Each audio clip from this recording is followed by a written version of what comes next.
Should you go to college soccer ID camp?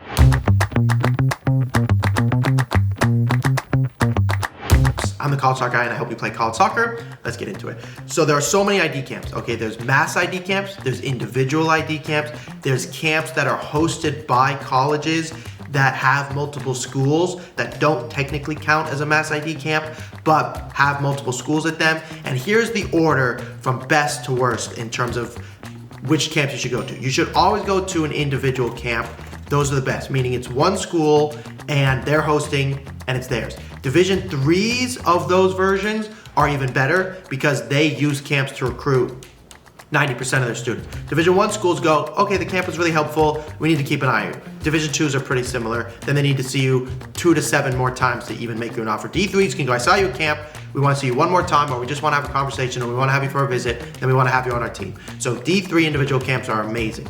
The next one are camps hosted by a school with a few schools attending. So there's a camp coming up hosted by Dartmouth where other schools will be attending, Babson, Tufts, and that is a great camp because it's on campus of a college school, so you get to see the campus, which the coaches want you to see, and there will be a few other coaches there, and in this case, the top academic ones, and this is a great camp. Then the third one is a mass ID camp hosted by a company. This could be Master Soccer ID Camp, could be Future 500, could be Exact. Now those camps I think can be really good if you're a sophomore, a freshman, or an 8th grader because it gives you exposure to what the college recruiting process is like.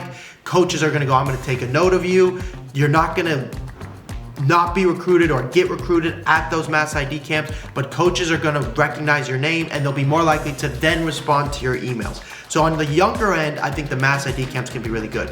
Once you hit junior year, I wouldn't go to a single mass ID camp, no matter what, unless you get a genuine invitation. And that's what trumps all of these. So if you get a genuine invitation to a mass ID camp, to a camp with multiple schools or an individual one, that is the one to prioritize. But you wanna measure the level of genuineness. So let's say they say, we love your profile, we'd love to have you at our camp. That's a robot, okay? That's not genuine, that doesn't count. But if they say, we watched your video, we saw you at the showcase, we are really interested in you, we would like to see you at the camp, can you please come? Well, that's very genuine. And then what your job is to do is you're gonna keep track of all of the ID camps you've been invited to. And I have an organization automation system that does that for our students, so that way we can keep track of every single school and whether or not it was genuine or generic that they were invited to. So remember, every time you receive an email, you wanna make a note. What date is the camp? Was it a robot email or was it genuine? And if it was genuine, they should go in a certain section. If it was generic, they need to go in another section. So that way you can decide which camps you're gonna go to. And then of course you have to overlap all of this with what if it's your favorite school? If it's your favorite school, then you should go to the ID camp even if you have no genuine interest. But to make this process even simpler, I made you guys a little reenactment video of the recruiting process as if two parents were discussing it with their kid. So we're gonna watch it together. Okay, here we go. Oh my gosh, what about that? I got invited to so many ID camps. Like, look at all these emails I got. Oh my gosh, it's a lot of camps, and is your body Hold gonna on hold a second, up hold for on a all second. those? ID And it's a lot camps, of- they're a scam, you know why? They call them ID camps, but they go individual development. No. They're called ID, they're identifying you. This is some kind of underground thing. I'm not sure I trust this ID thing. They want our money and time and effort. I don't think you should go to one of No, these. we have to go.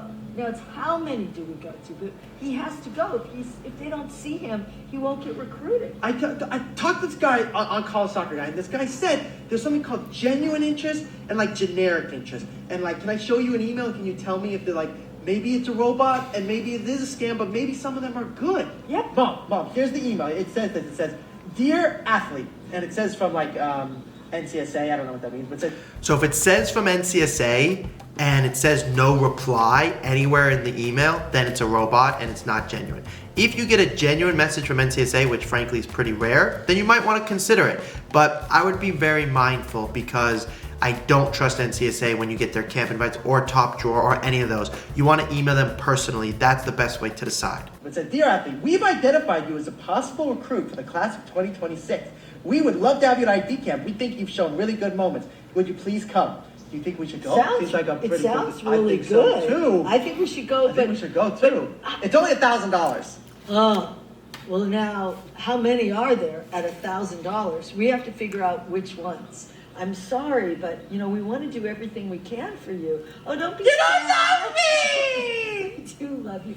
There are so many ID camps and it's difficult to pick and they are very expensive. And so when you do the recruiting process, you want to make sure you make the most of your time, and it varies based off of your year. What you should do as an 8th grader is different to what you should do as a freshman, to a sophomore, to a junior, even to a senior, and even to a transfer student. So you need to be really mindful about how you approach these ID camps, but don't think for a second that ID camps are not worth it. You have to go to ID camps if you're gonna get recruited. The question is which one and how do you pick? If you want more help, give me a call, link in the description. Talk to you soon.